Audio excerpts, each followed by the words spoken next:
Educate with knowledge YouTube channel में आप सबका स्वागत है। आज हम हिंदी में जो हमारा शब्द विचार टॉपिक चल रहा था रचना के आधार पर देखेंगे। कल हमने उत्पत्ति के आधार पर देखा था पिछली वीडियो में, तो आज रचना के आधार पर शब्दों के भेद देखेंगे। उससे पहले वीडियो को लाइक, शेयर और सब्सक्राइब करें। तो रचना के आधार पर देखते हैं। हिंदी भाषा के शब्दों को 3 भेद किए गए हैं। कौन कौन से? रूढ़ शब्द, यौगिक शब्द, योग रूढ़ शब्द मोस्ट इम्पोर्टेंट है। ठीक है, रूढ़ शब्द क्या होते हैं? रूढ़ शब्द वे शब्द जो किसी व्यक्ति, स्थान, प्राणी या वस्तु के लिए वर्षों से प्रयुक्त होने के कारण विशिष्ट अर्थ में प्रचलित हो गए हैं, रूढ़ शब्द कहलाते हैं। ठीक है, इनका हमें नहीं पता कि कहाँ से इनकी उत्पत्ति हुई है। मतलब इनका कोई अर्थ भी नहीं होता, इनके टुकड़े भी नहीं हो सकते, ये इनके स्वतंत्र अर्थ नहीं होते।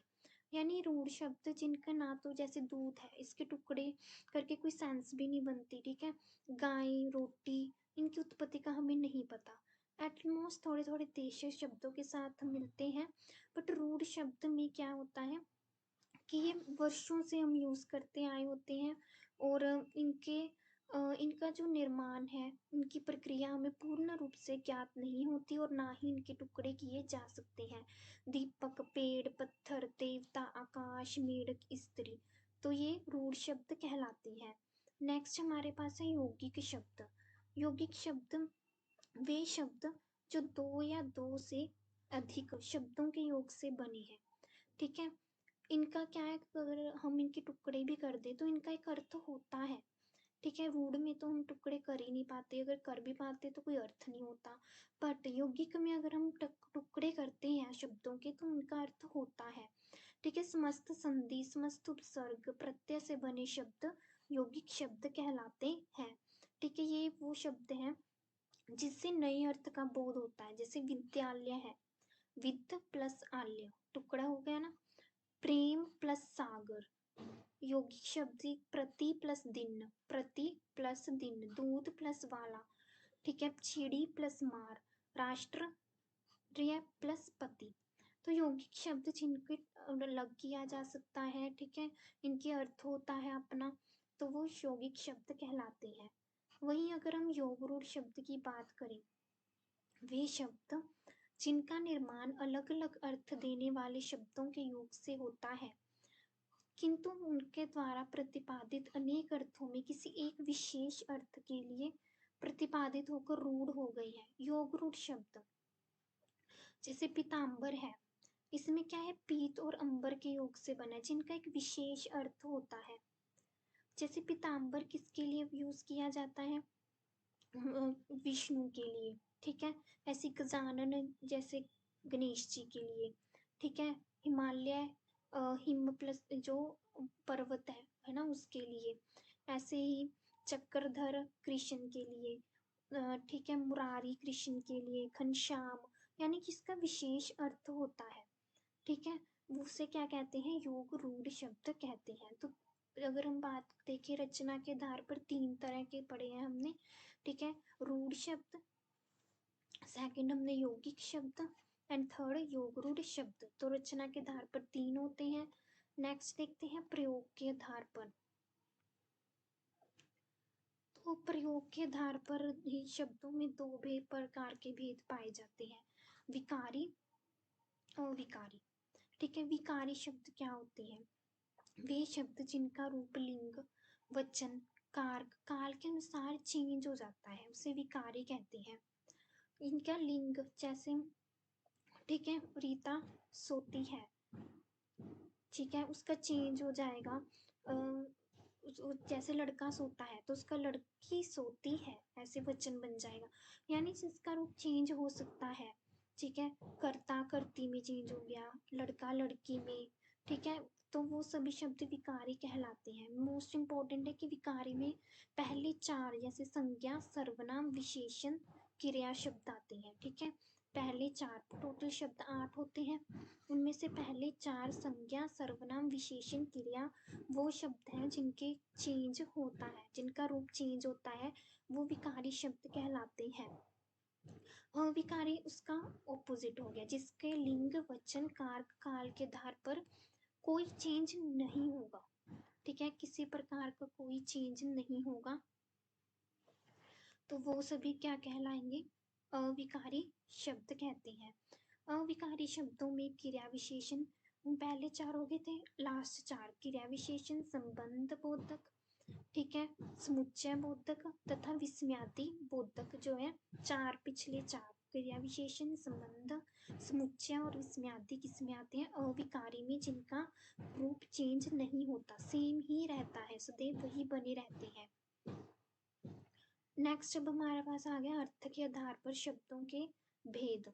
अर्थ के आधार पर देखें तो एक अर्थी शब्द वे शब्द जिनका प्रयोग प्राय एक ही अर्थ में होता है, जैसे दिन हो गया, धूप, लड़का, पहाड़, नदी, तो इनका एक ही अर्थ होता है, तो उसे एक अर्थी शब्द कहते हैं।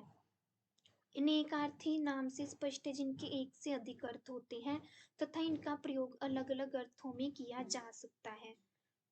ठीक है, जिनके बहुत सारे अर्थ होते हैं, जैसे अज, अमृत, अमृत के कितने सारे मीनिंग होते हैं, सुधा हो गया, ठीक है, कर हो गया, सारंग, हरि के कितने सारे अर्थ होते हैं, तो वो अनेकार्थी शब्द कहलाते हैं जिनके बहुत सारे अर्थ होते हैं। नेक्स्ट देखते हैं पर्यायवाची शब्द। तो पर्यायवाची शब्द है जो वो जिनका अर्थ समान होता है, एक ही शब्द के अनेक समान अर्थी शब्द, जैसे सूर्य के लिए अगर हम देखें तो सूर्य को भानु भी कहा जाता है, रवि भी, दिनेश, भास्कर, ये सभी सूर्य के पर्यायवाची शब्द हैं। तो जिनका अर्थ समान होता है उसे पर्यायवाची शब्द कहलाते हैं। नेक्स्ट देखें तो विलोम शब्द क्या होते हैं? विलोम उल्टा, ठीक है, जिनका विपरीत, रात का दिन हो गया, आशा निराशा, सुख दुख, ठीक है, जय पराजय, तो ये सभी विलोम शब्द होते हैं। नेक्स्ट है कि समुच्चारित शब्द या युग्म शब्द कौन से होते हैं? ठीक है, युग्म शब्द देखें वे शब्द जिनका उच्चारण समान प्रतीत होता है किंतु अर्थ भिन्न होता है। उच्चारण तो सेम है बट अर्थ चेंज होता है। फॉर एग्जाम्पल जैसे अनल और अनिल, उच्चारण में तो समान है बट जो अनल का क्या अर्थ होता है? आग, अनिल का अर्थ होता है हवा।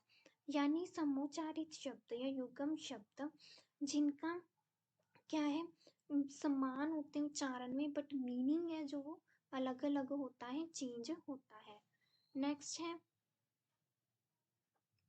शब्द समूह के लिए एक शब्द वे शब्द जो किसी वाक्यांश शब्द समूह के लिए एक शब्द बनकर प्रयुक्त होते हैं, एक शब्द कहते हैं जिसका कोई शत्रु ना हो, अजात शत्रु। ठीक है, वही अगर हम सावन देखें, समानार्थक प्रतीत होने वाले भिन्न अर्थ वे शब्द जो मोटे रूप में समान अर्थ वाले प्रतीत होते हैं। ऐसा लगता है कि अर्थ समान है किंतु उनमें अर्थ का इतना सूक्ष्म अंतर, इतना छोटा अंतर होता है कि उन्हें अलग अलग संदर्भ में प्रयुक्त करना पड़ता है। जैसे अस्त्र, शस्त्र। अस्त्र शब्द उन हथियारों के लिए प्रयुक्त होता है जिन्हें फेंक कर वार किया, जैसे दूर से फेंक कर वार करना अस्त्र शब्द जो हथियारों के लिए यूज किया जाता है, जैसे तीर, बम, बंदूक, ये शस्त्र। जबकि जो शस्त्र होते हैं, ठीक है, अस्त्र तो वो हो गए जिन्हें दूर से फेंक कर वार किया जाता है, बंदूक को हम दूर से चलाते हैं जैसे।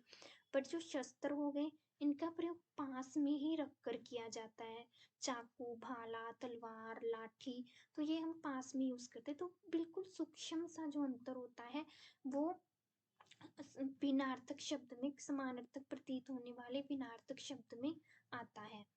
नेक्स्ट देखते हैं एट्थ समूहवाची शब्द। तो जो समूहवाची शब्द हैं वे शब्द जो किसी एक समूह का बोध कराते हैं। ठीक है, समूहवाची जैसे गट्ठर है, हमें पता है गट्ठर क्या है, किसी समूह का करवा रहा है ना बोध, लकड़ी या पुस्तक, कुछ तो उसमें होगा, गुच्छा हो गया चाबियों का या अंगूरों का हो सकता है, गिरोह, ठीक है, झुंड, जत्था, पंक्ति, समूह मनुष्यों का, ठीक है, माला फूलों की, मोतियों की, इतनी सारी, तो सभी समूहवाची शब्द के अंतर्गत आता है। धन्यार्थक शब्द जिनका अर्थ ध्वनियों पर आधारित होता है। तो धन्यार्थक शब्द में क्या आएगा?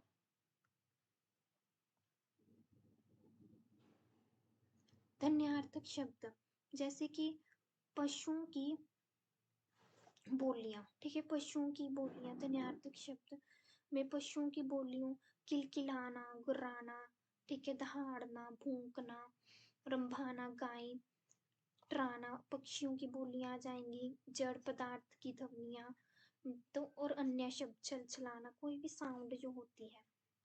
तो ये थे हमारा आज का शब्द विचार का टॉपिक। आई होप आप सबको वीडियो अच्छी लगी होगी।